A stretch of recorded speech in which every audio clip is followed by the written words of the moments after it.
Hello all, welcome to lecture 4. We're going to talk psychology of the police. Check out these guys. Are they impressive or what? They're neat, tidy. Look at the impeccability of their appearance. And this is the police department that I grew up with, not this particular police department, but representative. I'm from Los Angeles. I grew up with LAPD. And I mean, people took pride in the uniform, and they did their best to look good in that uniform, and officers on duty wore a uniform, and being out of uniform was a bad thing. I don't know how over time the standards have eroded in how police officers dress. When you start seeing people dressed casually or in fatigue pants and all these other things, I understand undercover police officers, right? But people who are on duty, whatever happened to the appreciation of the uniform and the respect that the uniform engenders from the public? I don't know that that's something we necessarily wanted to give up. I don't think it's necessarily something good to give up. But let's talk about the police. And I asked you earlier, do you feel safer? Well, remember the crime rate's decreasing, so the logical answer is, yeah, I feel safer. But problem is the crime rate decreasing? And what do I mean by that question? And it leads us to, are all crimes reported to the police? And I want you to reflect, have any of you ever been the victim of the crime that you just didn't report to the police for whatever reason? Who might report crimes to the police? Who might avoid reporting crimes to the police? And note that crimes against people who are engaged in illegal activity, like if a drug dealer is severely beaten and robbed, what does he do? Does he report that crime to the police? Probably not, because he was engaged in the business of drugs. But it could be far more innocuous than that. I had a barbecue stolen out of my backyard. I reported it to the police. What did they do? They did nothing. I mean, could I expect them to do anything? Maybe not. And then later on, when I start putting the garage back in the barbecue in my garage, one night, my garage was broken into, and they stole my motorcycle, they stole my barbecue, they stole my chainsaw, my gas-powered weed eater, right? And yeah, I reported that to police because it was a vehicle that was stolen. They did nothing. I searched the neighborhood, I paid an informant, and I finally found my own motorcycle and barbecue. The police helped me recover them, but over time you say, hey, it just doesn't make any sense to report to police because they're not going to do anything anyway. So we may have a lot of reasons for not reporting crime to police, and if we don't report the crime, remember how the UCR numbers the FBI collects, they collect them from local police departments. Crimes that aren't reported aren't reflected in our picture of crime. Now, one thing that's undeniable about the police is they're high profile. We notice the police, right? And there's a lot of news devoted to the police and police behavior, both good and bad. So, gotta love them, because we're taught from the moment we're children, hey, if you're ever in trouble, call a police officer. A police officer will help you. Now note, that might be a different story depending on your ethnicity and your socioeconomic status. But you gotta love them. But then you see the incidences of police violence against people, and maybe that generates hate in a great number of people towards the police department, or anywhere in between, right? So this picture here, I think, is an egregious offense, and what we see here is we see a police officer at Berkeley who in fact is now spraying down peaceful protesters with pepper spray. And it's like, dude, why are you doing this? These people are not aggressing towards you. It's not necessary to stop their bad behavior with any kind of force. You're just kind of casually walking down the line of them, spraying them down. This is not good. This is not good optics, if you like that term, for the police. And I have to question what's wrong with this guy that he feels entitled to do this. Notice how I said that. What's wrong with this guy, right? I'm not going to say necessarily the police in general. What are the ideal police characteristics, if there such a list exists? And if we're thinking, I teach personnel psychology, so I contemplate these ideas quite a bit. What are the qualities that should be present in a police officer, and what are the qualities that are present in an applicant that rejects them, eliminates them from possible hiring as a police officer? And one we would feel right off the bat is probably they're incorruptible, they can't be bribed, they can't be swayed to do illegal activities. Sergeant Friday, right, from the television show Dragnet, would certainly be a proponent of that philosophy. This is his actual badge. The Los Angeles Police Department thought so much of Jack Webb's portrayal of Sergeant Friday and his production of the show Dragnet that they retired his badge number 714. Right? So where Hollywood and the police intersect. These are the police I grew up with, right? I grew up in LA, so I grew up with LAPD, who are portrayed in the show Dragnet, and then the spinoff from Dragnet, of course, was Adam 12. Maybe a far cry from reality, and that might be a problem, right? But we expect police officers to be incorruptible. Probably be nice if they were well-adjusted and didn't bring their problems to work, right? People-oriented, because this is what they do, is they deal with people. Perhaps free of emotional reactions, and that is not given to excessive violence because they've been angered. Okay, they got to be dedicated, and there's Gannon and Friday from the show Dragnet, right? And probably logical. So all these should be perhaps present in police officers, depending on the person's specifications we develop for that position as part of our hiring process. Right? And this is not given enough attention. And those of you who are interested in understanding how we analyze a job and how from that we create specifications, person specifications, and how we test applicants for those specifications, I'd love to see it in personnel psychology in the Springs as it stands now. Let's look at Columbus PD, though, the honest-to-God Columbus PD. Where is it? And let's check it out here. Annika, what do you think? What are the minimum qualifications? Does Annika qualify to apply for Columbus Police Department? Well, let's see. Annika, have you completed the 12th grade?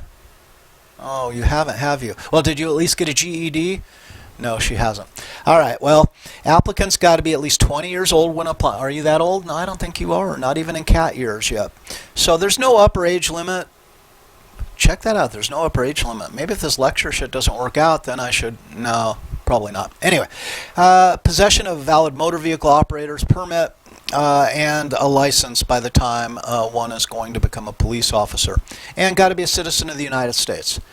Let us offer then, this is not the highest bar that's ever been set, right, for applicants. Now, what do we know about becoming a police officer?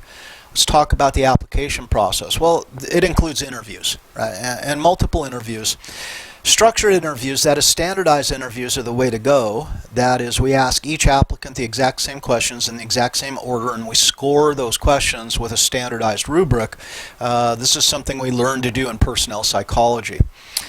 Bottom line, though, interviews are subject to impression management strategies and distortions, and unfortunately, remember those people we described in the last lecture who are glib, superficially charming, highly manipulative, good liars? All right, we call those people psychopaths. Psychopaths are usually going to do the best of anyone in an interview. This is dicey. And most research, empirical research that's been done on interviews shows that they determine the best candidate no better than chance. So a lot of times I think we could save ourselves the interview process and just flip a coin and call it good. But we don't, because we love to think that we can see through people and we're good judges of character, so we still cling to the interview process, right? Yeah, I know. All right. Situational tests. Now, from a personnel perspective, situational tests make a lot more sense. We say what behavior should be exhibited on the job, and how can we test applicants to see that they possess those behaviors. When I applied for work at Foothill Patrol and Alarm, yeah, I was a rent-a-cop. It was a private patrol company that serviced Beverly Hills, Hollywood, Los Angeles, Brentwood, Santa Monica, Glendale, etc. We were kind of wide-ranging, and the job was simply you jump in your patrol car, you got your nice uniform because you're licensed by the Los Angeles Police Commission.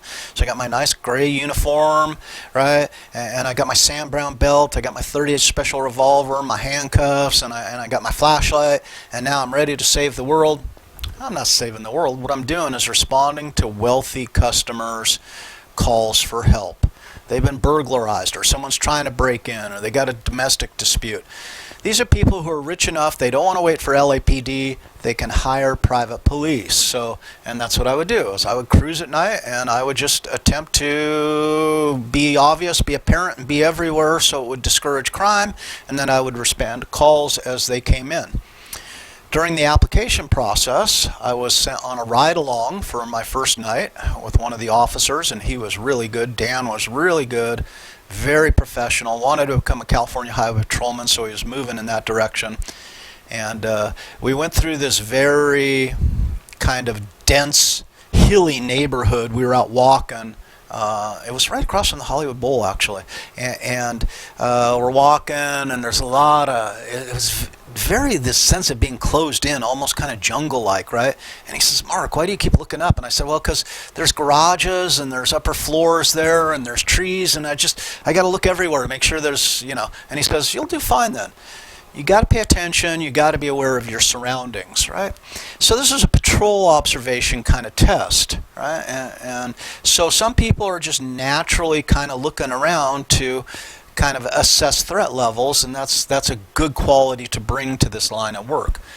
Clues test is where we might lay out an array of clues and see what the applicant makes of them. And then the bull session. How many of you thinking of going to graduate school? You got to do a group interview. Okay.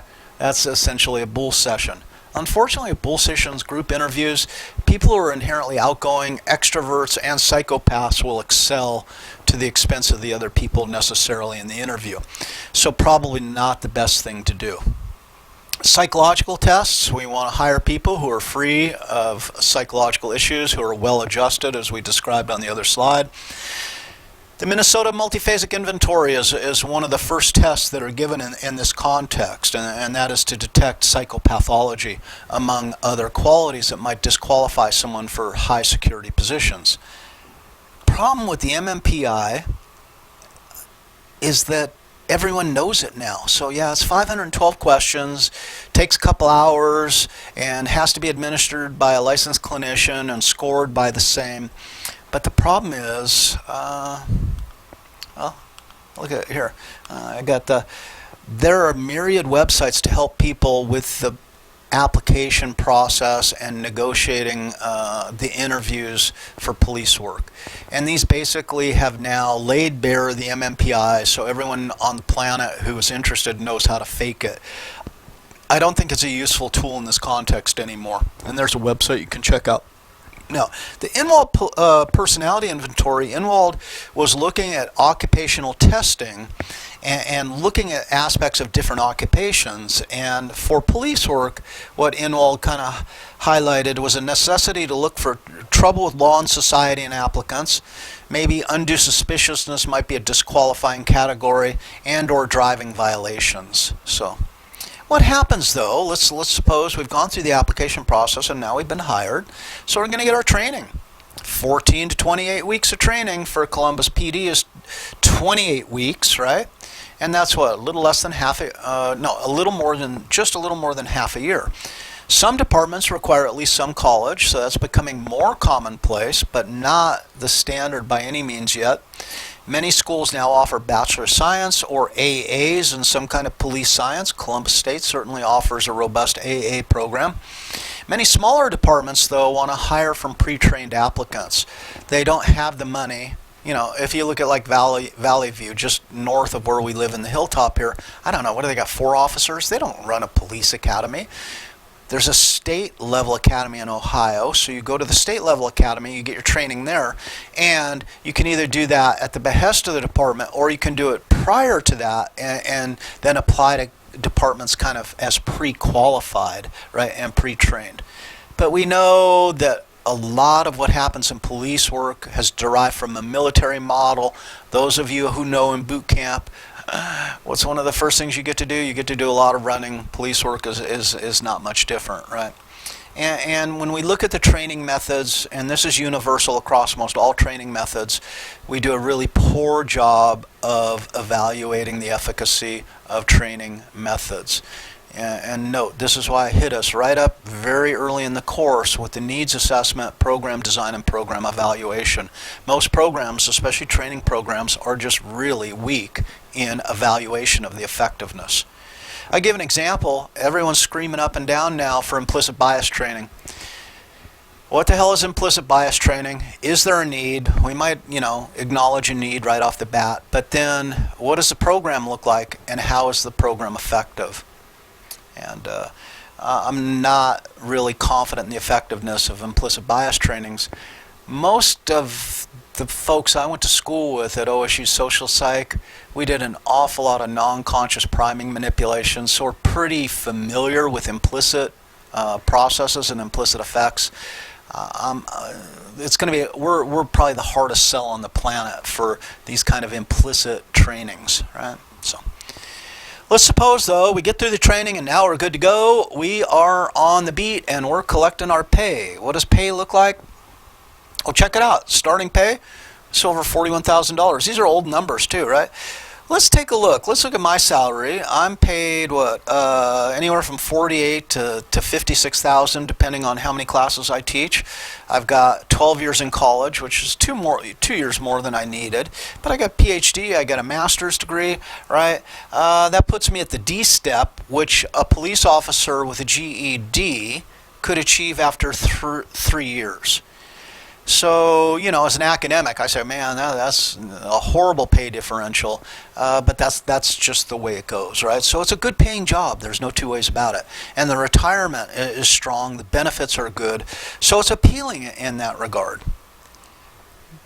In organizational psychology, one of the assignments that students have to do, actually in personnel psychology as well, is go to some company websites, and there's usually a button you can click that says About Us somewhere on a company website or an organization website. And About Us leads to a mission statement, a value statement, and maybe some other statements describing the inherent core of the organization.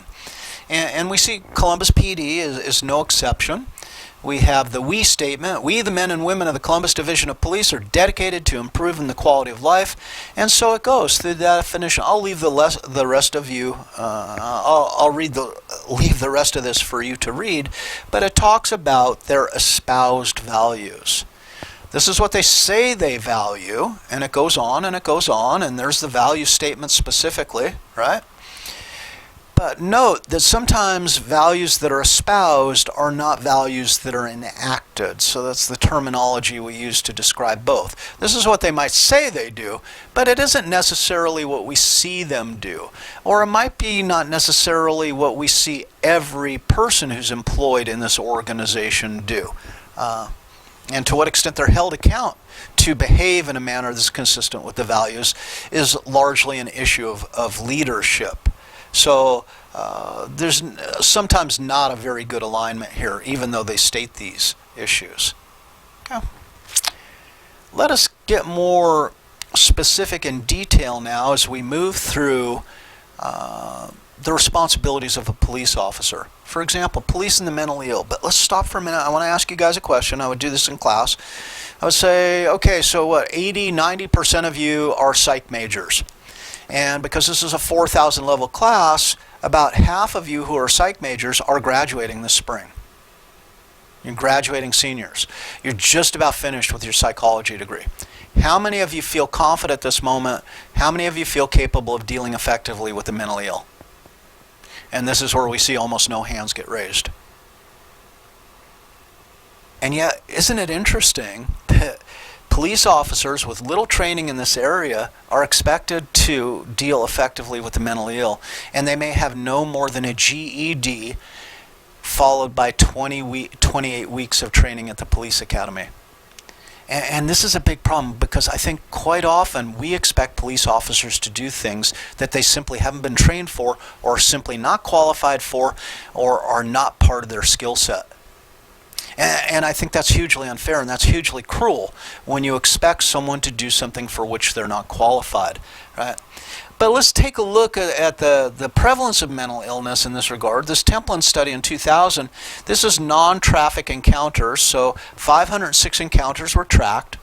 The non-mentally ill arrest rate of that 506 was 27.9%. What was the mentally ill arrest rate? Well, 46.7%. So it appears that mentally ill get arrested in far greater numbers than non-mentally ill. Okay? And that leads to a whole bunch of questions that we're not going to answer at this moment in time. Right? In Maryland and New York jails, let's look at it from another perspective. We see that 14.5% of the males incarcerated are mentally ill. Now, is jail the right place to put someone who's mentally ill? And that can reflect our values and our morality and our ethics in answering that statement to a great degree. What is the law for? What should the law be doing? We have these kind of dilemmas to consider. 31% of the female incarcerated could be diagnosed with mental illness. Is this the place that we believe mentally ill people should be diverted into jails, or should they be in mental health facilities? And how do we allow this to happen? How do we allow this to shake out? So, crisis intervention teams, let's consider this. The Memphis model, what do they say? We need to educate officers on mental illness. We need to teach them skills on dealing with the mentally ill, redirect mentally ill to mental health outcomes rather than jail. So you can see that new training programs could be developed, and there's a lot of incentivized training programs within different organizations that say, if you learn to do this, then we'll bump your pay by this amount. If you learn to do this, we'll give you a certificate indicating you've been trained to do this, and it changes the scope of your responsibilities and usually enhances your promotability. This is something that can be done with police departments, but if we're bringing people in with GED level of education, can some of those people actually manage this or not?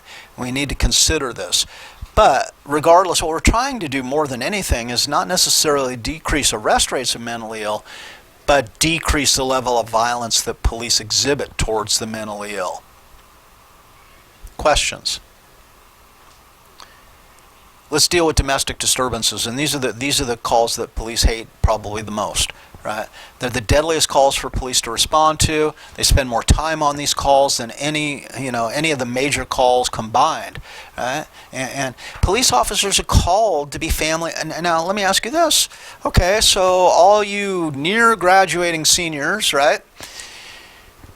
Do you feel confident in your ability to diffuse domestic disturbances with your psychological training at this point in time? And many of you are probably shaking your head, no, I don't. But yet we expect police officers with less training than you to be good at this, to pull it off, to reduce, right, the number of repeat offenses, to protect victims. This might be a bridge too far given the level of training that police officers receive.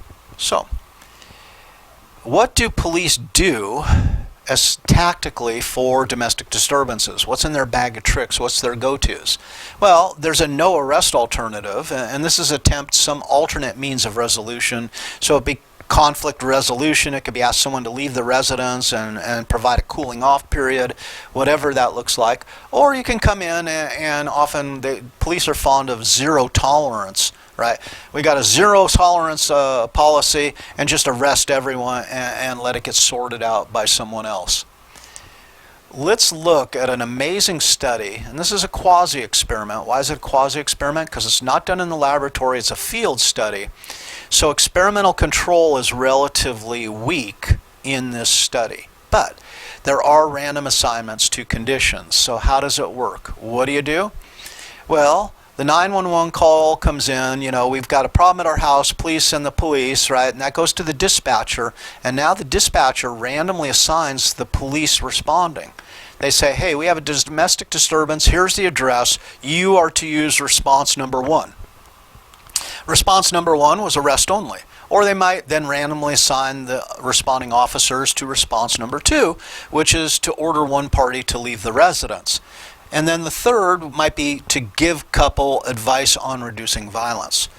So the cool thing about this is it is a field study, but it does have random assignments. So all these different police officers and all these different cars are being assigned these different techniques, and now we need a measure. We need a dependent variable to measure the effectiveness.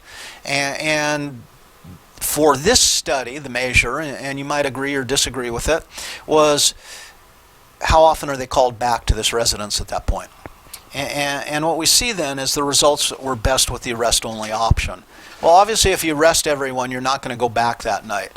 So inherently, the study is a little iffy in that respect, but great study and a fascinating study in this regard.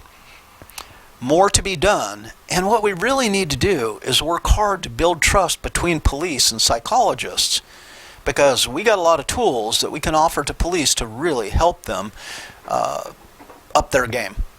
But as long as there's a certain level of distrust between these two groups, it's hard to get them to work together. Let us move on to the psychology of hostage negotiations, and here's another one. It seems like a nightmare for a police officer to have to handle. That is, People are being held in danger of their lives by a criminal. How should we respond? And my favorite word, of course, across most of our courses is depends. And then you say, always a fair response when you're told depends is depends on what? So what does it depend on? Depends on the type of hostage situation, what method might be the most effective to employ. So a mentally ill suspect, we got someone who's mentally ill holding hostages, then we probably need to bring someone in who's well versed in mental illness and knows how to communicate with the mentally ill. Right? So, and this is not uncommon. You know, when I was at the shooting range, I made good friends with John and Larry, John Helms and Larry Mudgett. They were the trainers for the SWAT team. And, you know, they would visit the range on a weekly basis. We were closed on Tuesdays and Wednesdays, and the SWAT team would train on our range on Tuesday and Wednesday. I got to spend a lot of time hanging out with John and Larry, and they actually operated a civilian training, a defensive shooting school for civilians, and their partner in that, they had 3 people that were operating that company, was a psychologist who worked for the LAPD. So this is someone that you want to bring in this negotiation. You want to bring in with someone with psychological training that can help better diffuse the situation. Now, the trapped criminal is a different beast, right? This is someone who's driven by panic, stress, and adrenaline. So someone goes in to rob a bank, and they have the worst luck in the world because they're robbing the bank, they're in the middle of the bank robbery, and who pulls up to make a deposit? But a police officer while they're on duty. The front door is blocked, there's no getting out, and now the guy is like, oh my God, and he panics, he doesn't want to go to jail, so he takes his gun and he makes all the hostages lay down, and he says, but here's the deal. Did that guy go in to take hostages? Did that guy go in with the intent to hurt anyone? No, he's a bank robber. He went in to get money, and he's been foiled in that attempt. So one of the best approaches now is to kind of wait it out, just to calm things down, to lower the arousal level and say, okay, we need to talk. We're going to get a phone, we're going to talk, and then what do you need? And then over time, right, the sympathetic nervous system kicked him into high gear, but if we can calm the situation down and let the parasympathetic arise, right, and take over, we can calm him down and ultimately reason him out of the situation, more often than not, right? So, 2 different hostage type situations, probably 2 different responses. Prison takeover. Prison takeover, my God, this is horrendous. What do? Well, you better have someone who's well educated in the prison subculture, how power operates within a prison, and what could possibly occur. Usually for prison takeover, though, especially high level, maximum security prisons, these people got nothing to lose. So a lot of times, most prisons have officers that volunteer to be trained as part of the prison SWAT team or some kind of response team within the prison. And I think the general philosophy for these situations is hit them hard and fast, because there can be a lot of damage done in the wake. If they have guards who are held hostage, what are they doing to those guards? Maybe it's better, just to get in there as quick as you can and realize that there may be some losses as a result of hitting them hard and fast, but it probably minimizes the damage. What can you do? And then the last one is terrorists. And terrorists are willing to give their own lives for the most part. They're less responsive, if at all, to traditional psychologically based negotiation techniques. They don't want to hear the psychobabble, that hooey. They went in with the intent, they may have gone in with the intent that they can die for the greater good, and that will bring them closer to their deity. So in this case, you really do have to just kind of come in with a highly efficient and highly trained team, right? Let me give you an example of what might happen. Negotiations that include psychologists have sometimes had more positive results. John and Larry told me a story one day about a hostage situation that they had to go in. And John and Larry specifically were called in for hostage situations that needed to be dealt with in the most extreme manner. And imagine we had what happened is a suspect goes into a hospital, He's disgruntled because a family member had died in that hospital, and he blamed the hospital. So in his state of grief and his state of mental illness, combine all that together, he got into the hospital, things went wrong, and he took 2 nurses hostages. And what he did then is he went into a supply closet and managed in that supply closet to find, believe it or not, some surgical tubing, this highly elastic tubing. And what he did is he tied the nurses to himself. So he's got a nurse tied with surgical tubing on either side of himself. And he then finds his way out of this closet with the nurses, right? He's going to use them as human shields. And he demands from the police a car. And he says, I want a car so that I can escape. So the police, to buy time, put a car outside the entrance, right? And then all the police back off. Well, John and Larry are hidden on the opposite sides of the car, both front and back. And what happens, with his gun pointed at the hostage, they eventually all move out. The car door is left open per his instructions, and they all slide in from the driver's side into the front seat. So this is back in the 70s, right? So this is an old car with seats you can slide across, and they slide in, and now you have one nurse who's going to drive, you have one nurse that's in the passenger seat, and you have the kidnapper in the middle. And what happens at that point in time, as soon as they get in the car and they're situated, John and Larry come up from behind and in front, and they use their .45 automatic pistols for vehicle assaults. The .45 caliber slug goes through the windshield, the windscreens with the least amount of deflection. These guys are ballistic experts, right? So they come up, and what they do is they come up, they fire 2 shots, and then they bring the pistol down out of line of sight, and that's called the low ready position, prepared to shoot again if they need to without obstructing their vision. It's a highly refined technique, right? And they both shoot, and the guy goes down. But as the guy goes down, right, both nurses, of course, freak the hell out, and they both try to get away. And because the guy's attached to them with this flexible surgical tubing, he pops back up. So they fire again, and he goes down, and he pops back up. And at this point, they figure out, oh, the guy's dead, right? He's just being popped up by this elastic mechanism of the surgical tubing. I know, it's hard to find humor in the most egregious situations, but that's what these guys did. They were called out when it was deemed there were no other alternatives, right?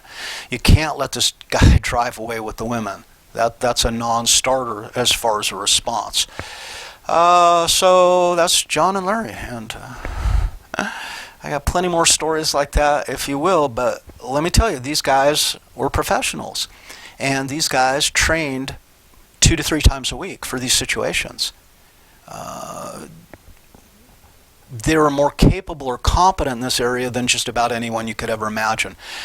What they found scary, and what I find scary, is the rank and file police officer who maybe trains because they're required to once a year. They go to the range and fire their mandatory 50 rounds or twice a year.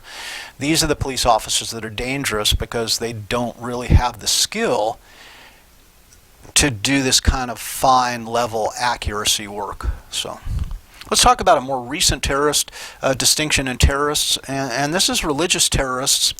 And note that the study of terror has been a big industry over the last 30 years, so the definitions of terrorism will continue to be refined and continue to be expanded. Religious terrorists are more resistant to compromise, right? For instance, according to calculations, over 46 years of data, hostages taken by religious terrorists were released only 31% of the time. So think about this. When you become an expert on terrorism and hostage negotiations, right off the bat, you go into the situation and you say, wow, if we've identified this person as a religious terrorist, there's a 2/3 chance he's not going to release the hostages. And that's a frightening calculus, but it's an important calculus to inform what your response should be, right? When secular terrorists, that is non-religious terrorists, took hostages, they released the hostages half the time. So again, this might inform the approach we use. We also found that these religiously motivated terrorists are more lethal fighters than old terrorists and are more willing to kill. That is, they may have undergone more significant training. Right? Twice as many people died during religious terrorist hostage-taking than political terrorist hostage-taking, but the data set doesn't distinguish between the causes of death, and that can be a problem in understanding what's going on. They tend to kill more people, even though they deploy fewer hostage-takers per event per hostage. So they just seem to be more lethal in that regard. I know, strange things to discuss, huh? And think about the State House. Think about not the State House, I'm sorry, the United States Capitol. We just saw this insurrection attempt fomented against the Capitol. And what do we see? We see people who are armed, and we see people who are carrying handcuffs. And if they carried handcuffs, that implies pretty significantly that they're thinking about taking hostages. And what exactly were they going to do with those hostages? And we hear that Nancy Pelosi, Mike Pence, etc., might have been the potential hostages in this regard. This is as scary as it gets. And the people in the news or other people who are trying to minimize what occurred, boy, I don't know what to say. We had people prepared to, equipped to, this isn't just talk. They actually had the physical means of restraining people for terrorist purposes. That's what it is. It's terrorism. It's domestic terrorism. Okay, and we know that the FBI has said repeatedly in Department of Homeland Security that the biggest threat in the United States now is domestic terrorism. It's not foreign terrorism, right? And it's been that way for a good long time. Right? So, psychology of hostage negotiations. We see people who are taken hostage. What about the Stockholm Syndrome? Many of us have heard of this. That is that if you're taken hostage, right, and now the kidnappers have held on to you for a while, you get fed by the kidnappers. Any affiliation needs that you might have are met by the kidnappers, right? Everything you need has to be furnished to you by the kidnappers. And the idea was that you come to identify and become closer to the kidnappers because they're supplying all your basic needs. Now, this Stockholm Syndrome is amazingly controversial. Some people say it exists, other people say no way. And so look at the data and look at the theories and make your own best guess. But who is this? I like to play this who is this game. We'll play it significantly when we get to lecture 10. It will be a core of that lecture. But who is this? Anyone? Okay. Maybe another picture will help you. Who is this? Okay, so it's Patty Hearst. And Patty Hearst was a newspaper heiress from the Hearst fortune and newspaper conglomerate in California. She was taken hostage by the Symbionese Liberation Army, and this is big in the 1970s. In the 70s, there was a lot of domestic terrorists, a lot of bombing, a lot of shooting it up. Overall, probably in this country, more domestic terrorism occurring in the 1970s than now. Give or take, we've really, in the last 4 years, bumped up the level of domestic terrorism well beyond what had been before that. So, she's taken hostage by the Symbionese Liberation Army, and then suddenly they're sending pictures of Tanya, no longer Patty, but now Tanya, as a full-fledged member of the Symbionese Liberation Army. Their job is to take money from the rich and give it to the disadvantaged, modern-day Robin Hoods, if you will, so to speak. At least that was what they purported to do as part of their organization, and that's their symbol on the flag behind her. Well, let's take a look at this picture, because eventually Patty Hearst is freed, but now she's going to be prosecuted for her role as perhaps becoming a Symbionese Liberation Army member, and that's controversial, right? And you can read up on that if you so choose. But here's a bank photograph of Patty Hearst with a rifle helping to rob this bank. And this was a damning photograph for Patty's defense, because it's like, hey, look, you're armed. You got a gun. You're in there. Why didn't you just disconnect from your captors and jump to the other side, and free yourself at this point? It looks to me like you're a willing participant. And of course, there's a lot of conjecture that surrounds that, and a lot of different opinions can be voiced. But it's certainly, and there's things we can't know. Is that gun loaded? Perhaps that gun isn't even loaded, right? Perhaps it's just a prop, so she doesn't feel safe in trying to turn the gun on others because it would be purposeless, and they know it's. So who knows, right? But does the Stockholm Syndrome exist or not?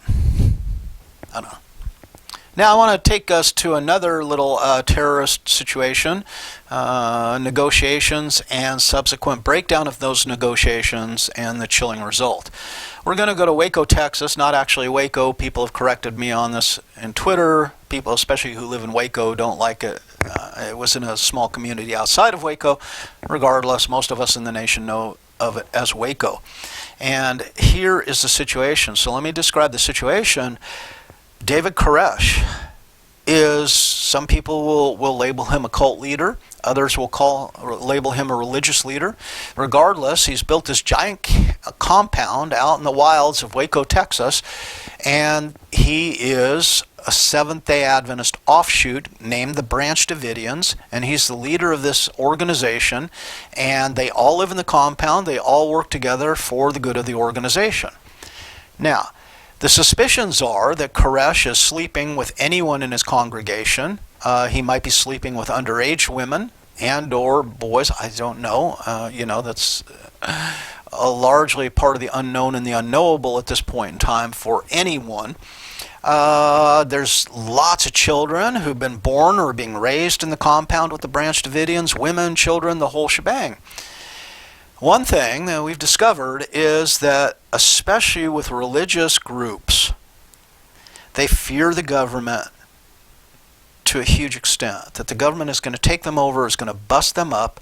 So almost every religious terrorist group develops a warrior sect. That is a subsect within that group, within that cult, if you will, if you want to call it a cult, that the defense of the group is their responsibility. Now, when I was at the shooting range, my boss, when I was working as an employee there, was working with the Bureau of Alcohol, Tobacco, and Firearms, investigating different terrorist groups that were based in Southern California.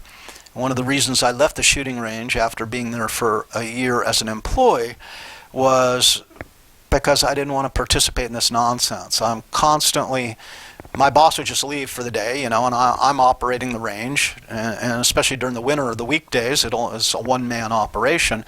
But all the terrorists that he was investigating would come up and hang out. And since he wasn't there, they come up and hang out with me. And there was one group was Armenians who wanted to wreak vengeance on the Turks for the genocide in 1918. Another group, and it was a religious group, was the Hare Krishnas, who had a warrior sect to defend their temple. Another group was a group of white supremacists, patriots of liberty, etc. And it was not what I planned for. I went to the shooting range to learn about shooting and work to support myself. I didn't want to be involved in investigating terrorists, unfortunately. That was the path that became laid out for me. And this is work that was done on behalf of the Bureau of Alcohol, Tobacco, and Firearms. And it's a pretty simple setup. That is, people who are involved in these terrorist activities will generally arm themselves with machine guns, sawed-off machine guns, silencers. These are weapons that constitute a violation of federal firearm law. So, and for example, if you take an AR-15, which is semi-automatic, and you convert it to a fully automatic rifle, then what you've done is committed a federal offense that can entitle you to a $10,000 fine and 10 years in federal prison. Stiff-ass fines, right? So basically what my boss would do was buy illegal weapons from these people, while wearing a wire or being videotaped, both, whatever, and then that would be used as evidence against them in their subsequent arrests. So the ATF operates a lot of operations like this, and this is how Waco came to be. That is, purportedly, some of Koresh's people sold a sawed-off shotgun, and remember Lester Zagaimak, who cut the couple inches of barrel off the shotgun. 18-inch barrel is legal. Cut it back, take 4 inches off the end of that barrel, and you just earned yourself a $10,000 fine and perhaps a 10-year prison sentence, right?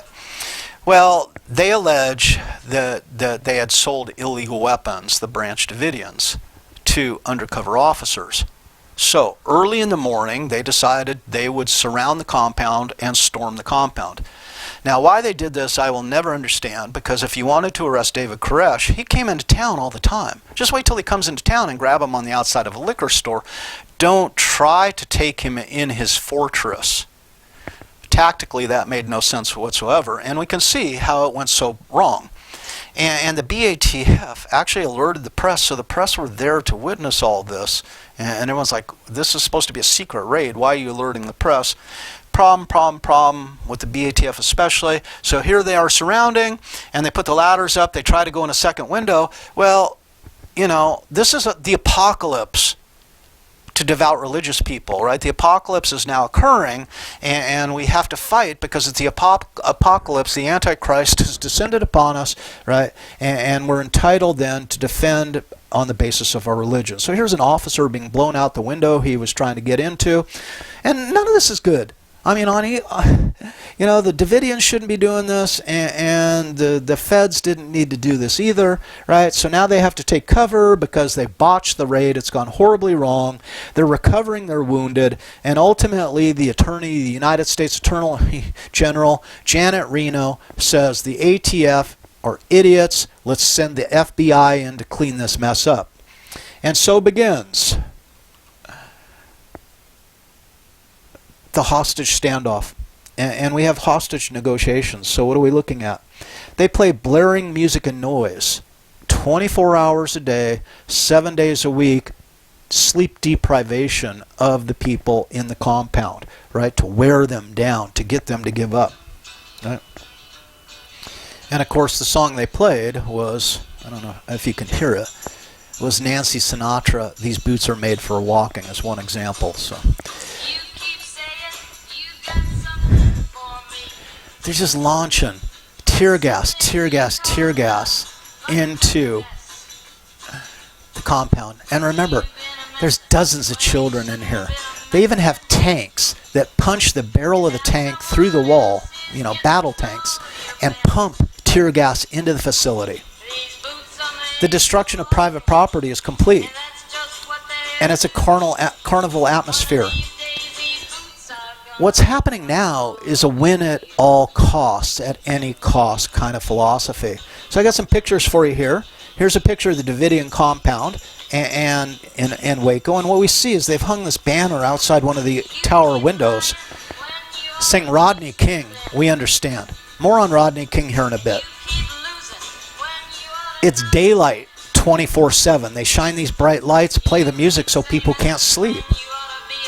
There's time for selfies, and this is the damning thing. This became a party. That is, federal officers are coming from all over the country to get in on it, right?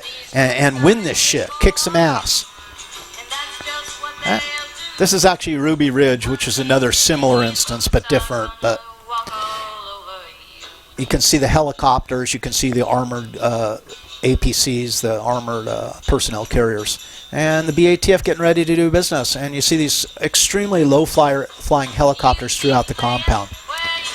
Where is this all going to lead? Well, eventually what happens, and this is 51 days later, this hostage crisis has gone on. What do we see? We see tear gas ignited. That is, they're not using non-flammable tear gas. It's flammable tear gas that's ignited within the compound. We see explosions and fireballs emanating from the compound. Okay? You can see here all the tanks outside the Branch Davidian, and below that there's the image of protesters at the White House saying the FBI killed a village, which is the allegation from people against this idea. And then here's a great overhead view, and you can see the compound on fire. And then finally, when it all comes to its end, what do we see? We see 51 days later, we see the Branch Davidians. We see 76 Branch Davidians perished in this fire. And that includes women and children. This was a severely mishandled occupation and hostage crisis. So hopefully police learn from this and don't duplicate these mistakes, because it was a horrendous mistake and it was an unnecessary loss of life. Koresh was wounded through most of this, and basically Koresh had assured hostage negotiators that he would, in fact, come out when he was finished writing the seventh seal, an extension of the book of Revelations. He's a very devout religious person.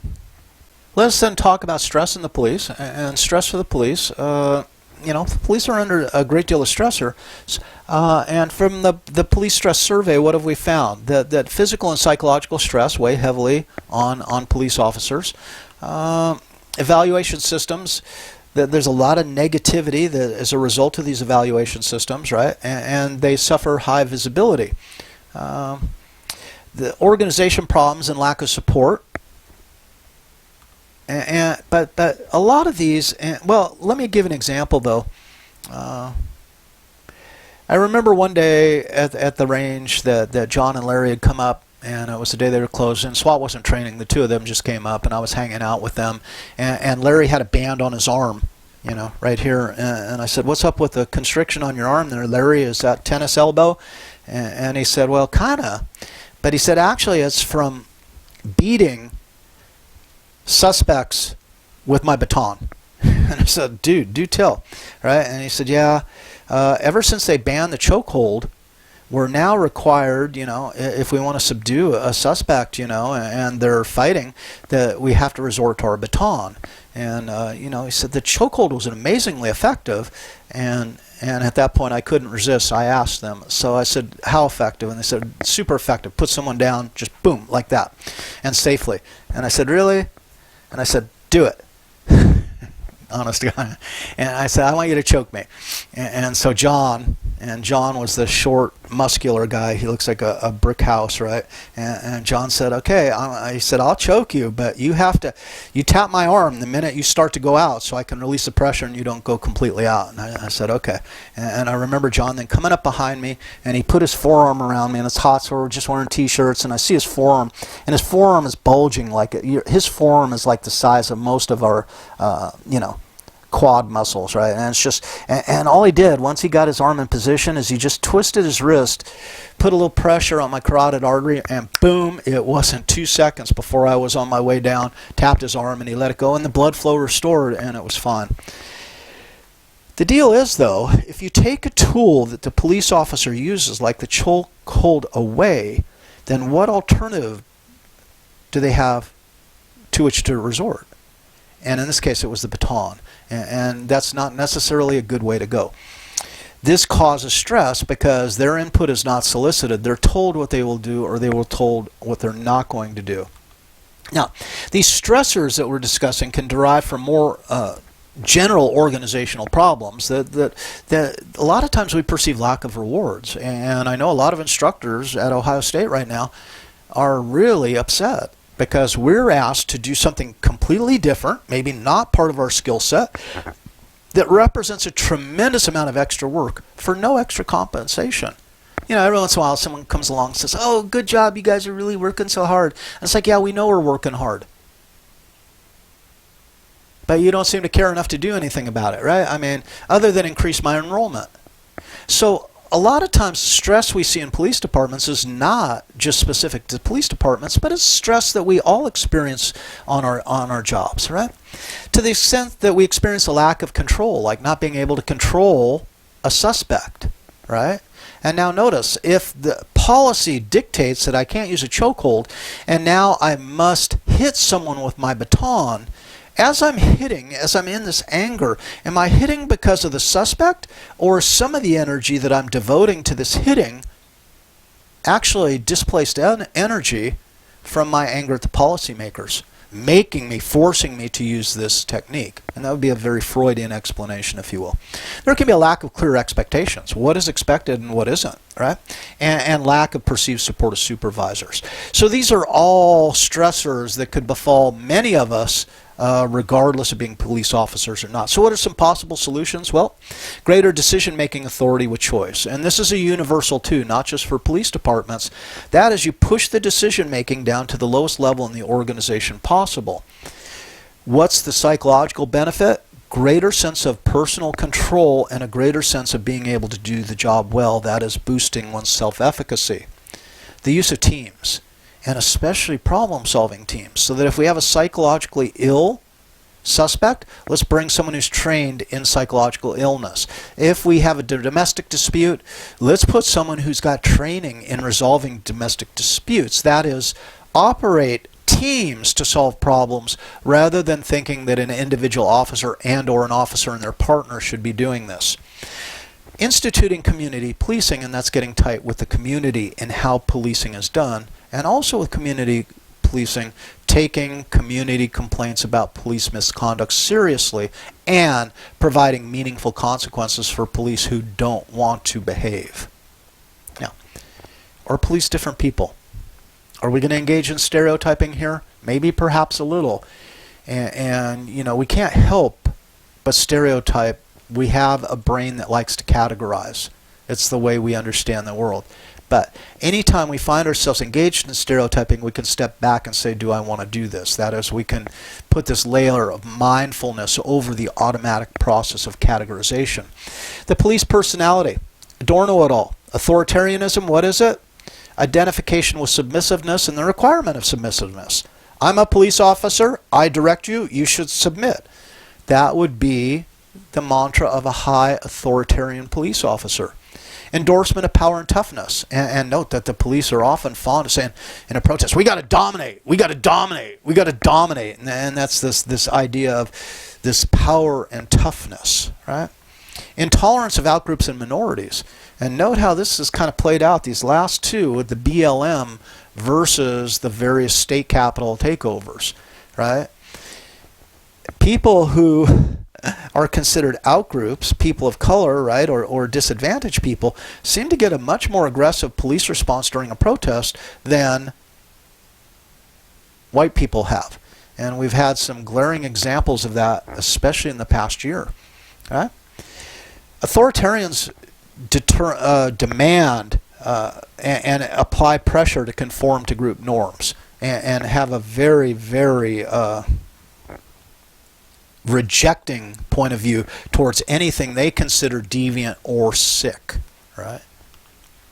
So, none of these, though, when we measure police in general, at least older studies, are in any ways considered to be pathological in a police force overall. But hiring practices have changed over the last 10 years, so I think this would probably need to be revisited. Now, some other descriptors of social police personality theory: social dominance. This is Jim Sedanius. He's at UCLA. He developed this idea. Some people like to be in a hierarchy. So for some, the military is very appealing because I start as a private and then I move up. And everyone knows their place, and your place dictates your expectations. And some people like social dominance configurations or hierarchies. I would argue that maybe this is very prevalent in academics as well.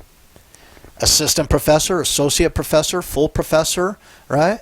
And just us little puny lecturers are starting to gain a voice in the university. But, you know, I was in a meeting a while back, and they said, I don't know if we can get professors to co-teach courses. How do we incentivize that? And I offered in the meeting, since I was the only lecturer there, I offered in the meeting, I said, well, maybe we don't need to incentivize professors to do it all. Maybe we should give these responsibilities to lecturers because they don't get a choice. They do as they're told, right? Because they don't have tenure. And I remember this one professor, she was a full professor sitting across from the table, and she looked at me and she said, I'll be damned if I give our stuff to lecturers. And I'm like, holy shit, I think it's time for me to shut the hell up now. Notice, that's a social dominance issue, right? And so it's not just military or police. That might occur in many unexpected fields, right? Now, police officers do rank higher than the general population on this construct, but it's not necessarily surprising, nor is it necessarily a bad thing, right? Now, do police then suffer higher levels of isolation and secrecy? Maybe to a certain extent, and a certain extent defensiveness and suspiciousness, and Lefkowitz is someone who measured these constructs, and we can understand that maybe to a certain degree. Right? And we might see in police a higher level of cynicism overall than the general population. So these are factors that we might see, and Cartman's ready to tell us that we're going to respect his authority because he's got the position, right? He's in that level of authority. Now, I want to do a little further stereotyping, but you know what I'm saying, not really. I want to present you with some stereotypes, and you can kind of consider them yourself. These are from Hostetler, 1981. And the super cop. So we see some police officers, identify as super cops, and what does that mean? They're concerned with protecting society from serious crime. He's probably prepared to use force in fighting real crimes such as rape, robbery, ignoring minor crimes. And I think John and Larry were super cops. They trained for it physically. They were in the gym all the time. They ran. They worked out. They had muscles coming out the wazoo. They were some of the best shots that you would ever want to see. They were tactically astute. I remember John left SWAT. About the time I was getting ready to leave the shooting range, I'd had it up to here. It was becoming a place that I didn't want to hang out with the people anymore. As we saw more cosplayers and more white supremacists and more people not into the sport of shooting, but into the fantasy world of harming others, let's put it that way. I lost my taste for it, and I had to get out. It was seriously effing with my head, if you will. John left SWAT. He said, Mark, I'm leaving SWAT. And I said, I can't believe that. I didn't think you would ever leave SWAT. And he says, well, there's this new unit called the Gang Intervention Detail. And I said, what the hell is that? And he says, well, it's where we follow gang leaders who've been released from prison, and we just put a 24/7 tail on them. And I said, to what end? And he said, well, sooner or later they're going to commit a crime. So we will be there to observe them when they commit the crime, and when they commit the crime, we'll confront them, and they'll want to shoot it out, so we just take them out at that point. And I'm going, okay, that sounds like an interesting new job. Now, this has been kind of immortalized in various movies by the colloquial term crash, but it was the Gang Intervention Detail originally in LAPD. The professional officer. This person perceives themselves as performing a difficult, complex task, demands a wide range of skills, true that, right, and abilities. They're generally competent and efficient in their duties. And actually, when I was an apartment manager, and this is before I went to the shooting range, when I was an apartment manager in Los Angeles, the two owners of the building were LAPD officers, Van Nuys Division, right where the building was.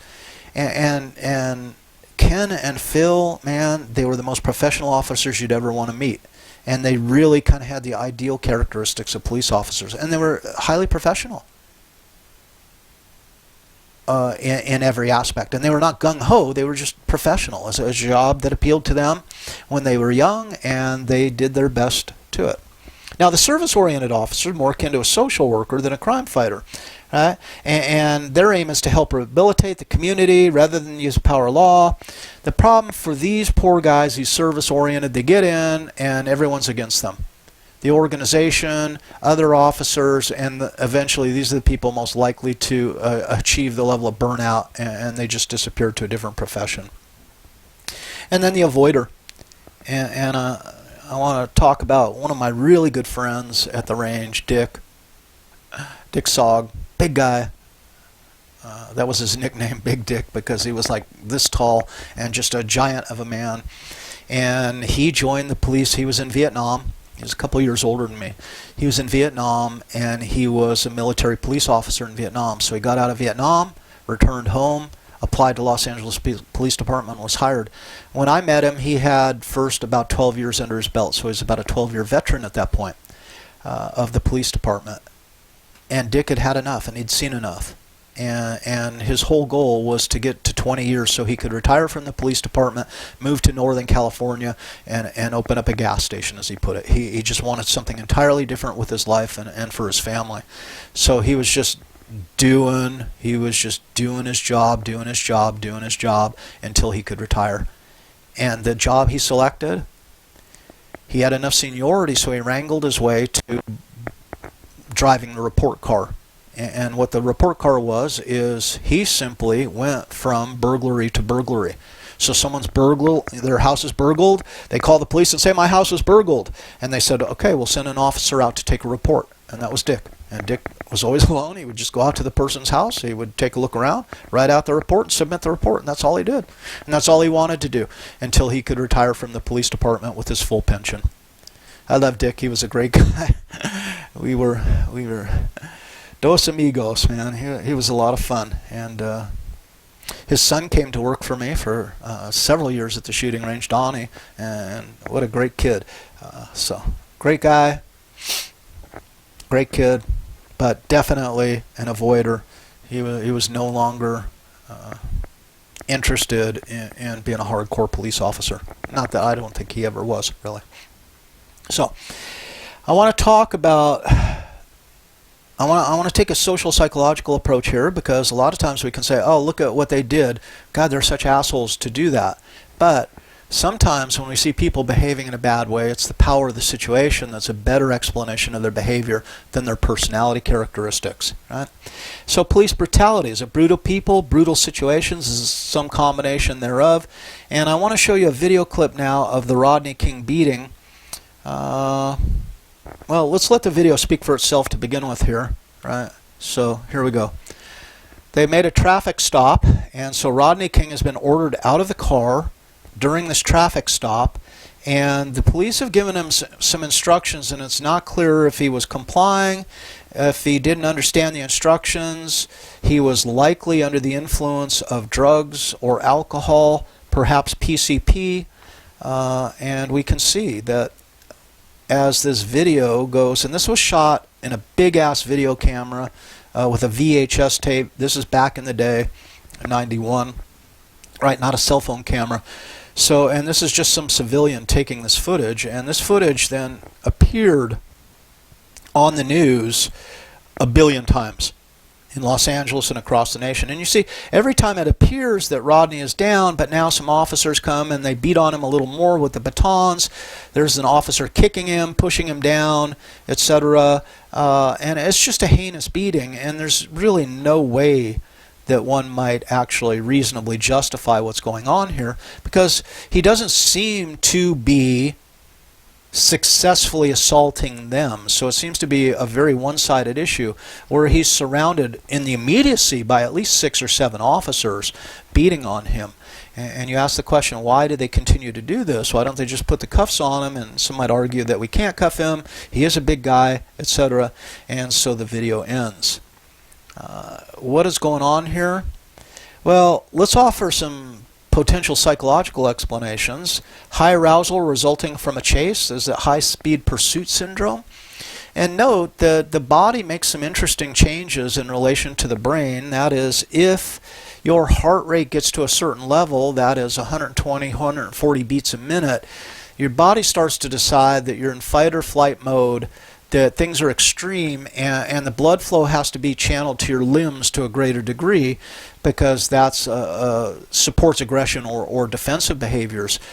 But what happens is, since your brain uses about 60% of your blood, as your body makes this choice to send blood to your limbs, then it's depleting the brain of blood. And one of the first parts of the brain to suffer as a result of this is the prefrontal cortex, which is the seat of our inhibitory process, saying, no, don't do that, this isn't a good idea. So we got the limbic system going full-blown, aggression, aggression, aggression, but not really much prefrontal cortex to put the brakes on it.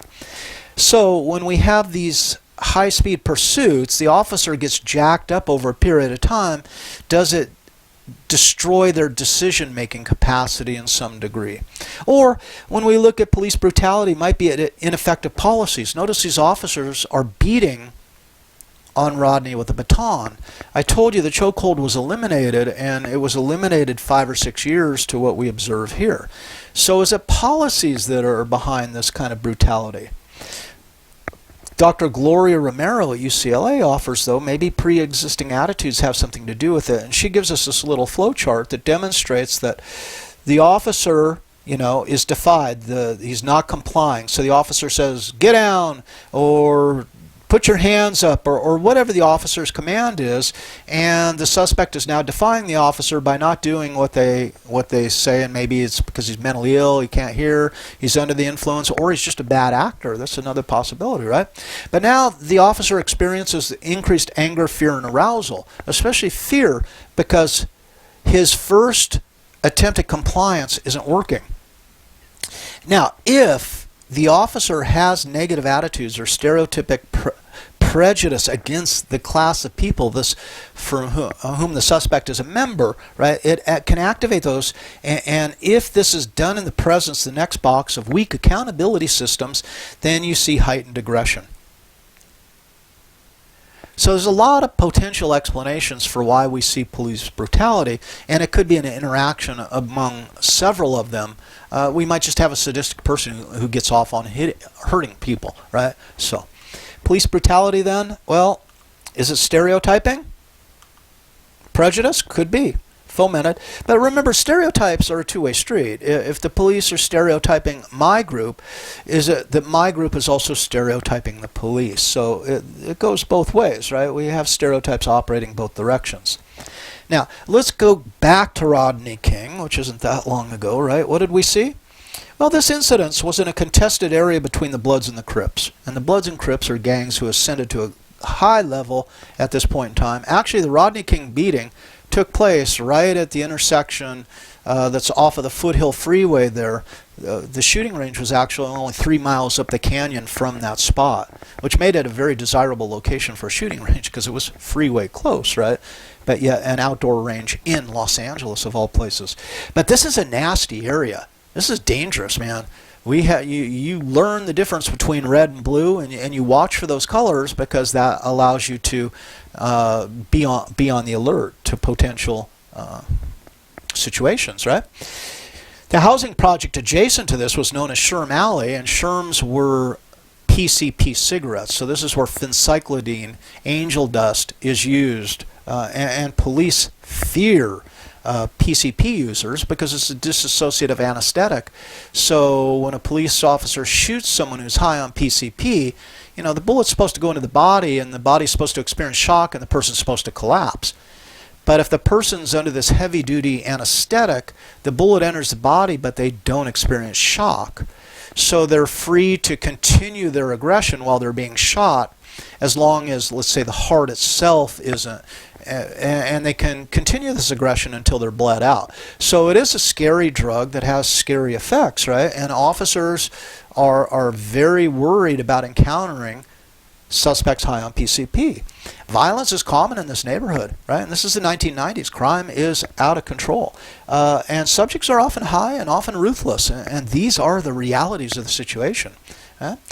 So for officers to respond to non-compliance with their orders, with brutality, I'm not saying it's justified.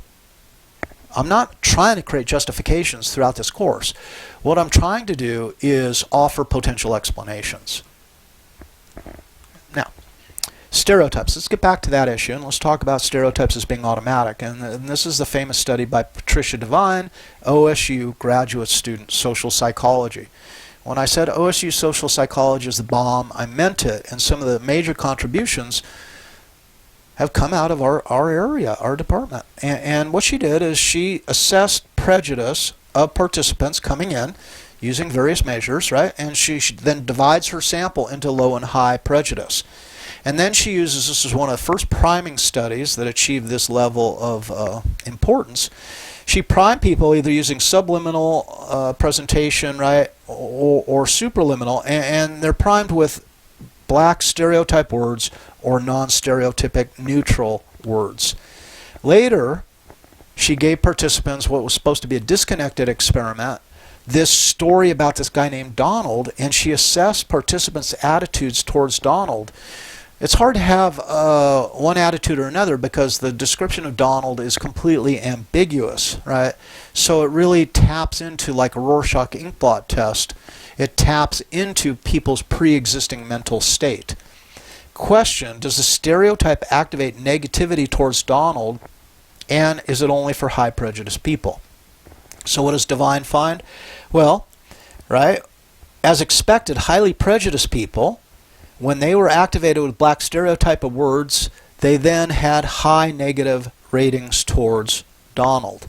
But if high prejudice people were assigned to a different condition where they were given non-stereotype words, their description of Donald was largely neutral. And that then supports the hypothesis. But here's the fascinating, and this was the unanticipated result. The same thing occurred for low prejudice people. So exposed to black stereotype words, right, even low prejudice people then, in fact, had negative ratings towards Donald. What does this mean? Well, everyone, regardless of prejudice level, can have their stereotypes activated and have a negative result as doing that. And this is, I talk about this to students in social psychology when we do the chapter on stereotyping and prejudice. The deal is we all know the stereotypes because the stereotypes are culturally transmitted. They're woven into the fabric of our culture. Now, where we differ is to what extent do you endorse or accept those stereotypes, or to what extent do you say those are just stereotypes and you attempt to not operate as if they were meaningful or factual, right? So let's take a look at another study that assesses the potency of stereotypes. And this is the race and the use of lethal force. This is a tragic case of Amadou Diallo, who's an immigrant to the United States and speaks virtually no English. He's in New York. He's going down an alley. The police are searching for a suspect that roughly matches his description, and you know what those descriptions usually are that go out over the air. We're looking for a tall male who just committed an armed robbery. Right? So Amadou Diallo is a tall black male walking down this alley. The police see him, they confront him, and they're screaming at him, right, at the top of their lungs, put your hands up, put your hands up. Amadou Diallo doesn't have a whole lot of English, right? So what does he do? He thinks they want to see his identification. And he goes to remove his identification, and the police just blow him away. A hail of gunfire. 41 shots they took at Amadou Diallo. He was hit numerous times. One officer even dropped the magazine out of his pistol and reloaded to shoot again. Right? This is something I noticed at the shooting range as an aside. Skilled, well-trained officers do like John and Larry learned. They said, you have a suspect, okay, you're in the low ready position, you're ready, man, the red light hits, you need to respond, fire 2 shots, and then the pistol comes back down, out of the line of sight, and then if something needs to be done further, then that can be done. But it's 2 shots to the center of the chest, boom, they go down, end of story. It's the poorly trained police officers, the police officers that lack confidence, that go crazy with their shooting. They have no confidence in their ability to shoot, so they just shoot wildly and they shoot as many rounds as they can get off. Right? It's the highly trained people who behave like surgeons, I hate to say it, with a pistol. Right? So, now, what can we take from this? This is a great example how scientists respond to questions that are prompted by what happens in the real world. So Dr. Keith Payne, who got out of graduate school and came to OSU social psychology for his first job ever, not too bad, right? Dr. Payne asked the question, are people more likely to misidentify a weapon near a black face than a white face? And that is, Amadou Diallo produces a wallet and gets gunned down. Would that have been less likely to happen, all else being equal, if he'd been white instead of black? So how is Payne going to research this? Well, what we see here then is this is what's called a pattern mask. And as you're looking at the computer screen to test your bias in this regard, you look at the computer screen, and then what's going to happen, and this is going to happen literally dozens of times while you sit there in the experiment the half hour. So there's multiple trials. You're just sitting there and you just keep running through them, because we want an aggregate score. And then presented with a black face sometimes, presented with a white face other times. And notice it's clipped specifically so that there's no expression really visible, so that we can't argue that there's an emotional expression that's responsible for the results.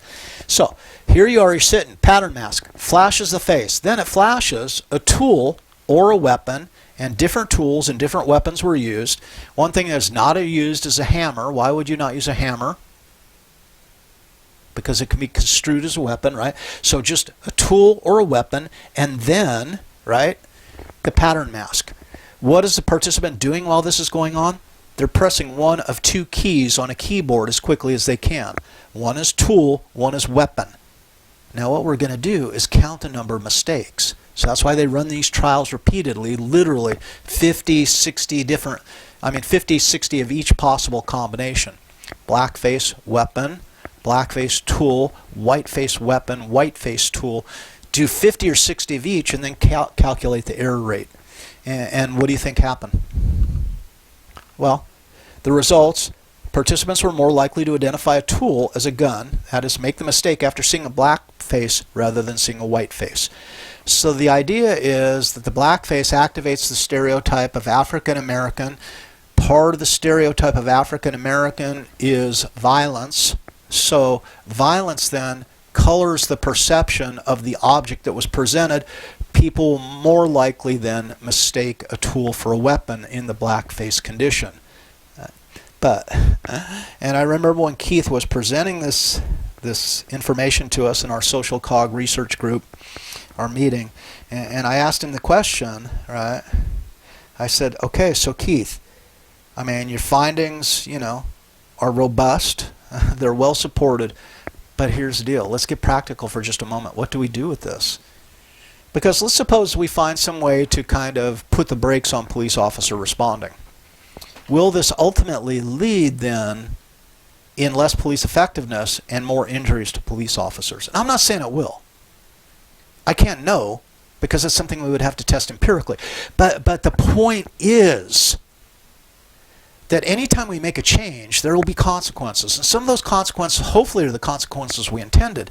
But there's also a potential for unintended consequences. And when we talk about the discussion board and like banning cell phone uses, what I'm talking about the same kind of thing. Just because you want these consequences to your intervention, you might achieve those consequences, but you might achieve consequences you didn't want as well. So I'm really asking in the spirit of critical thinking that anytime we look at some proposed change, are we willing to countenance the variety of consequences and what might they be, and how can we minimize the negative and accentuate the positive? This is a little sad. We're going to talk about the tragic case of Edward Garner, right? Shot in the head as fleeing. Well, this is a violation of firearms tactics. You don't shoot people who are fleeing. You shoot to prevent death. You don't shoot people who are running away. If they run away, you catch them at a later time. All right? Michael Brown, Eric Garner, John Crawford, Tamir Rice, this tragic case of a young man in a park. Police officer literally jumps out of the car and shoots Tamir Rice within 2 seconds. Right? And there's a Tamir Rice article link if you want to look at that. Tamir Rice, this was especially a horrible problem, but they all are. And this is almost invariably black men being killed by white police officers. Prosecutor McGinty sabotaged the case, never advocating for my son and acting like the police officer's defense attorney. In a time in which non-indictment for 2 police officers who killed an unarmed black child is business as usual, we mourn for Tamir and for all the black people who have been killed by the police without justice. In our view, this process demonstrates that race is extremely troubling still in our country and the criminal justice system. And I want you to consider this is not a new thing, because what happened to those officers that beat the shit out of Rodney King? 4 officers were brought up on charges of police brutality.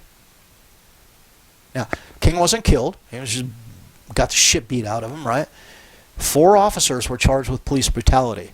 They said, you can't get a fair trial in Los Angeles, so we're going to move your trial to Simi Valley. That's in Ventura County, just across the border from Los Angeles County. But the thing is, who lives in the Simi Valley? The demographic makeup of the Simi Valley is like 99.5% white. And interestingly, who lives in the Simi Valley? A lot of LAPD officers live in the Simi Valley and commute back into Los Angeles.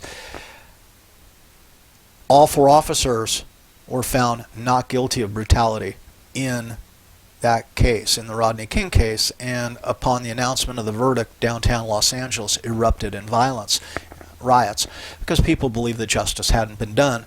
They believed it was just one more example of white police officers harming black people with no consequences. And that's a story that came in 1991. Here we are in 2021, and we're still telling the same story. Yeah, so innocent until proven guilty? Well, you know what? That's what the Constitution says, doesn't it? And how does this square with the use of force? Because let's face it, I'm a police officer, so everyone I encounter by the constitutional definition is innocent because they have yet to be proved guilty. They haven't had their day in court, and they haven't had a jury or a judge say, you're guilty of that crime. So every police officer is dealing with suspects, but not those who are guilty. And I think the police have largely forgotten this. In certain respects, over time, the police have lost their way, right? Now, are some officers more prone to this than others? And this is where screening techniques could be improved in the hiring process. Do some policies lead to greater force? So it's not just about the individual officers or the bad apples or whatever you want to call, but what about the hiring process and the training system? And these all have to be addressed, right? Finally, what is the role of self-efficacy in preventing these tragedies? And I will point to officers who are well-trained and are confident. And the motto John and Larry repeated to us, the mantra, repeated to me time and time again, is they said, when you're in this situation, you have to take your time quickly. And that is something, you have to balance that out. You can't just react instantly. You have to react in a way that's implied by the context. You have to reply in a way that will be considered legitimate. And if you feel you're under threat, yes, you have to react, but at the same time, you have to temper your reaction. But the thing is, what's amazing is highly skilled police officers, and I observed this in many officers, they're not in a hurry because they're not worried. They're confident in their skill. They don't have to get a jump on the suspect because they'll beat him anyway. They will be faster. And it's kind of like the parable of the Old West, right? It's the people who are confident that have the time to fully apprise their situation. It's the people who are anxious and fearful who have to overreact and react too quickly. So again, I'm a big fan of training for a lot of reasons. And this is one of them. Because someone who's well trained and is confident as a result of their training then can respond in a more measured fashion. Now, let's talk about no-knock warrants.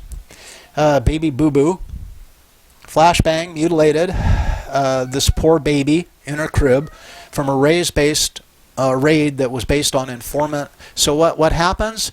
The police say, hey, we believe there's drugs in this house. We believe that it could be dangerous. So the judge signs off on the special warrant that says you don't have to knock, police. You don't have to identify yourself. So you can just use a battering ram, whatever, just kick in the door and go in and create mayhem instantaneously. So they throw in a flashbang, and the officers, the SWAT team has come. There's children's playthings all out in the yard, and they walk past all these children's playthings. They throw a flashbang, a concussion grenade through the window. It lands in the crib and severely maims this baby. And guess what? There was nothing there. And that's when I talked about the case in Pima, Arizona. They go in with a no-knock warrant. There's nothing there. Big question is, are informants reliable? Who is the police informant? A drug user? A disgruntled partner? Who are these people that are giving the police the information for which they're seeking search warrants to go in and do this? And I'll tell you, when I was at the shooting range, my boss was an informant for the Bureau of Tobacco, Alcohol, and Firearms. That's what he did. He was informing. He was setting up terrorists. He was purchasing weapons from them. My boss was a nut. After my first year there, I left because he was a freaking nut. And he scared the hell out of me. I didn't trust anything he said. He was the biggest liar on the planet. And you might say, well, why did you go back? And I needed some money over Christmas, and I had a year at the private patrol. And when I came into the shooting range, we said, we're going to do business differently. This is not a place to investigate terrorists anymore. This is a place for families to come and shoot safely. And so at that point, I worked hard to sever the relationship with the BATF. I said, if there's commission of an obvious crime, I'll report it, but I'll report it right up front. I'm not going to play games and play informant and go undercover and do all this other nonsense. So Jose Guerna, Pima, Colorado, I told you about this guy. If I didn't, this is a former Army man. His wife wakes him up in the middle of the night and says, I think there's somebody in the house. And yes, there was. There was some SWAT team, but he didn't know. He walks into the hallway with his rifle to defend his family, and they shoot him down. And this was on a no-knock warrant because supposedly marijuana was being dealed out of this home, which there wasn't. There was no weed. Cost Pima Arizona $3.8 million to settle that suit, which is a horrible consequence. But what's more horrible is his wife and family lost their father. Ayanna Stanley Jones. Police raid both sides of the duplex rather than only one that the suspect was thought to be in. So they decide we'll do both sides of the duplex anyway. And a killing occurs. She's in the wrong. So 7-year-old Ayanna was shot in the head. These are things that don't have to occur. These are things that are unnecessary. These are policies that just lead to unnecessary death of civilians. Right? So, and let's think about it. Innocent until proven guilty. None of these people were guilty of a crime. They couldn't have been yet. Now, they might be suspects, but they're not guilty, and it's not the purview of the police department to decide who's guilty and who's innocent, and then met out the punishment. So we need, and this will be my opinion now, and I'll state it clearly. We need some serious firewalls built in between different mechanisms in the legal system. It's gotten increasingly muddy. And I think we need to separate and really strictly define what the level of authority is for given actors within the system. So, a couple other things we need to get under our belt. I want to talk social identity. This is a very strong social psychological concept, came to us from Tajfel and Turner circa 1971. When social psychology was knee-deep in researching the self, Tajfel and Turner said, you know what? There's another way we gain self-esteem, and that is through our group membership. So simply belonging to a group, and they researched this in many different ways, right? We derive self-esteem from group membership. Now note, though, in the 1960s, 1970s, there was a very common term for the police. It was called PIG, and they were called pigs. And it's amazing the restraint that some officers showed when you got some lunatic screaming in your face, oh, you fucking pig, and all this other nonsense, right? Well, what did the police do social identity-wise? And I thought this was just so cool, kind of. And I remember Dick came up to the range one day, and he's in his nice blue LAPD uniform, right? Beautiful dark blue. And he's got this little pin on his collar, and at closer examination, it's a little cloisonne pig pen. So it's this little blue pig. And I go, dude, that's a crack up. What's the story? And then he showed me some other stuff that police officers had, and jewelry, etc. Pig, pride, integrity, guts. So you can see the little badge there, the two badges with pride, integrity, guts. And what police did was they took that nasty label of pig that was being applied to them, and then they did the extension of pride, integrity, guts, right? So what they're doing is they're enhancing their self-esteem through their group membership, and they're restoring, the status of their group through this counteracting the pig label, right? The downside is, belonging to a group raises my self-esteem, but guess what? I get a bigger increase in my self-esteem if I say that my group is better than that group.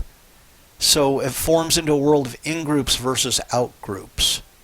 Right? And I seek to demonstrate the superiority of my group. So I see then out-group members as less variable and inferior to my own group. Okay. Community policing, we talked about it earlier. How does it work? Chicago has attempted it. Chicago's failed. Chicago, has more than its share of problems. But does it work?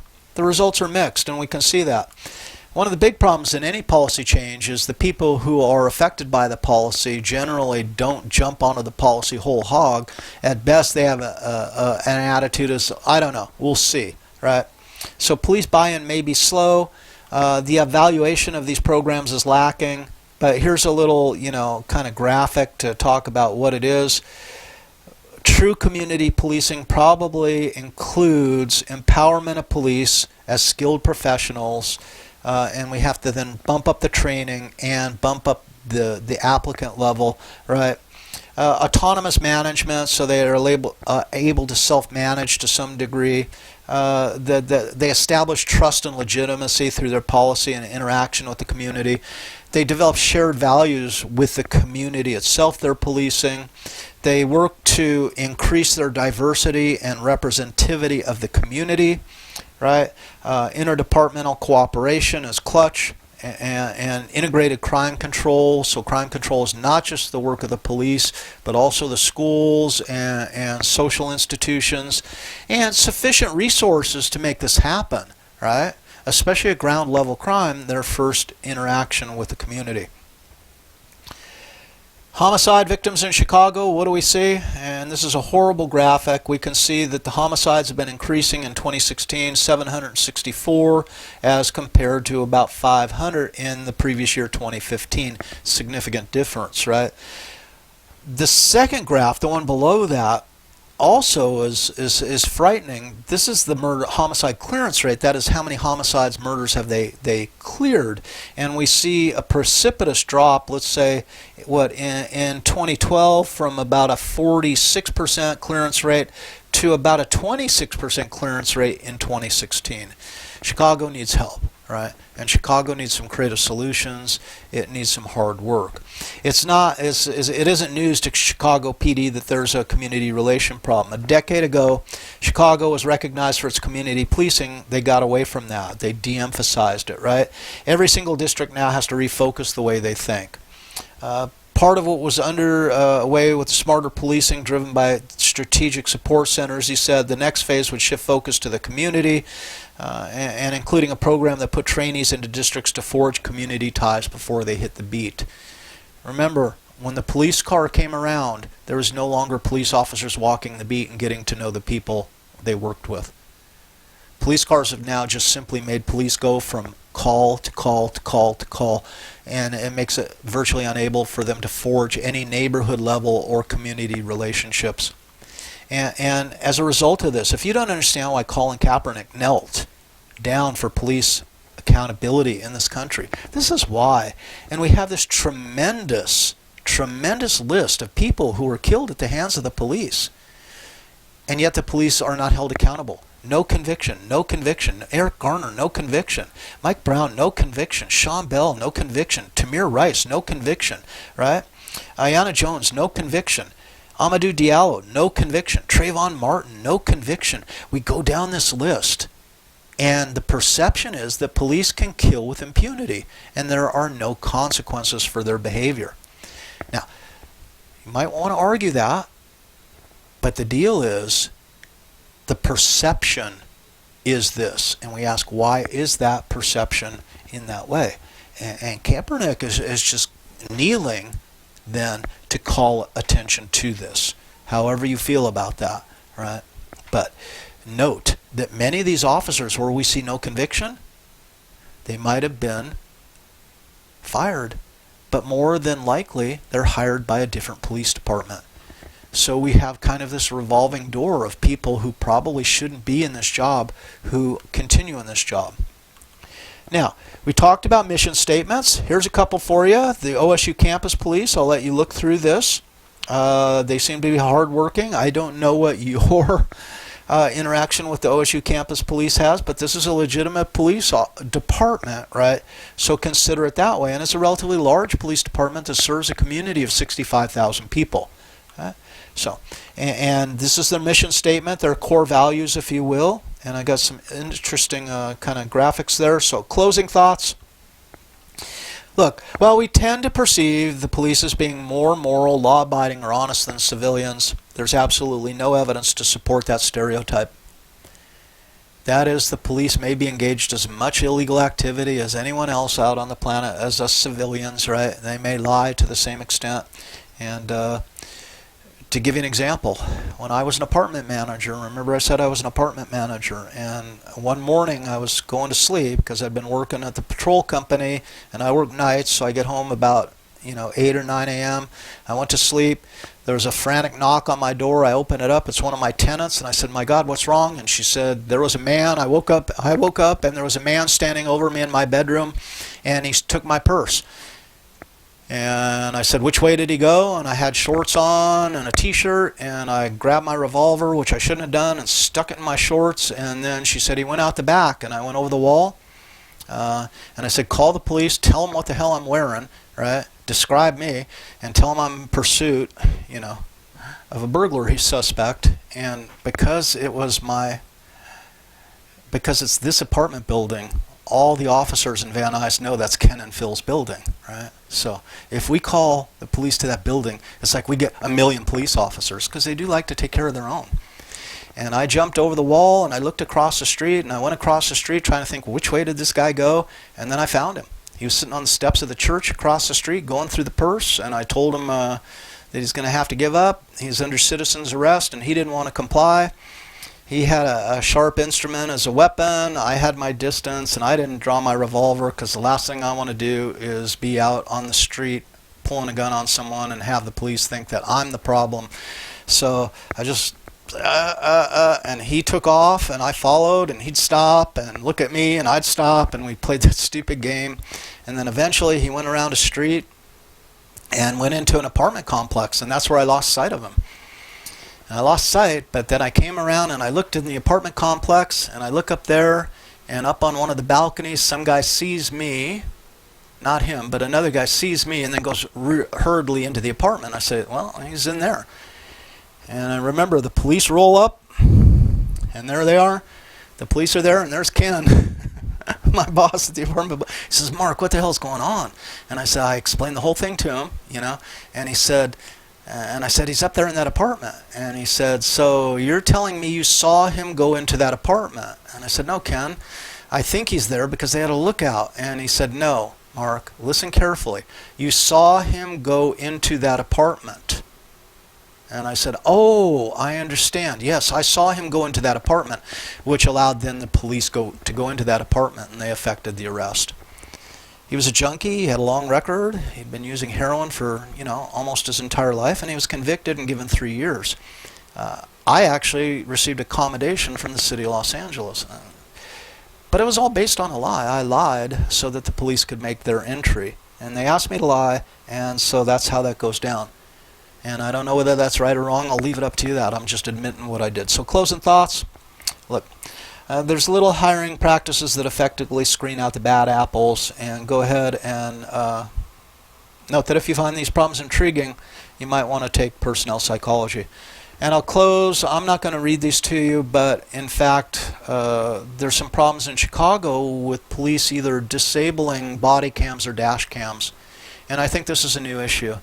I'm going to come down hard on this. If you're an officer and we find that you're disabling your body cam intentionally or disabling your dash cam, that should be immediate grounds for termination. But your opinion is just as important as mine in that regard. So, database 2. Database. Discussion board number 2, should agents of the law enforcement be subjected to increased penalties for crimes they commit? This is a simple one, right?